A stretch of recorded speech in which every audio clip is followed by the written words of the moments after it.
কক্সবাজারে আরও ৫,০০০ রোহিঙ্গা অনুপ্রবেশ করেছে। এই নিয়ে নতুন রোহিঙ্গার সংখ্যা দাঁড়িয়েছে ১,১৮,০০০। শরণার্থী ত্রাণ ও প্রত্যাবাসন কমিশনারের কার্যালয়ের হিসেবে গত এক বছরে ১,১৮,০০০ রোহিঙ্গা বাংলাদেশে এসেছেন।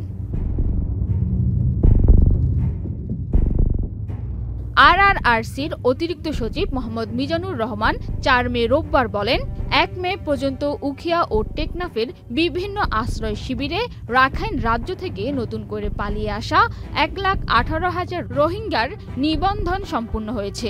গত এক বছরের ব্যবধানে সীমান্ত অতিক্রম করে তারা বিভিন্ন আশ্রয় শিবিরে এসেছেন। এর মধ্যে সবচেয়ে বেশি এসেছে গত বছরের জুন-জুলাই মাসে।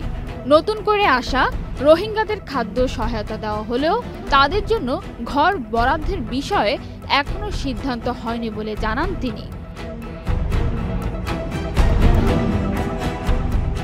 নতুন করে রোহিঙ্গা অনুপ্রবেশ বাড়ার পেছনে রাখাইনে আরাকান আর্মি ও আরাকান রোহিঙ্গা স্যালভেশন আর্মির মধ্যে সংঘর্ষকে বড় কারণ বলে জানিয়েছেন পালিয়ে আসা রোহিঙ্গারা। তারা বলছেন, গত কয়েক মাসে রাজ্যটিতে খাদ্য ও ঔষধের তীব্র সংকট দেখা দিয়েছে। বান্ডেল থাকলে প্রতি সেনমানিতে টাকা বাঁচবে। বিকাশ সেনমানি বান্ডেল কিনে জিতুন প্রতি লেনদেনে।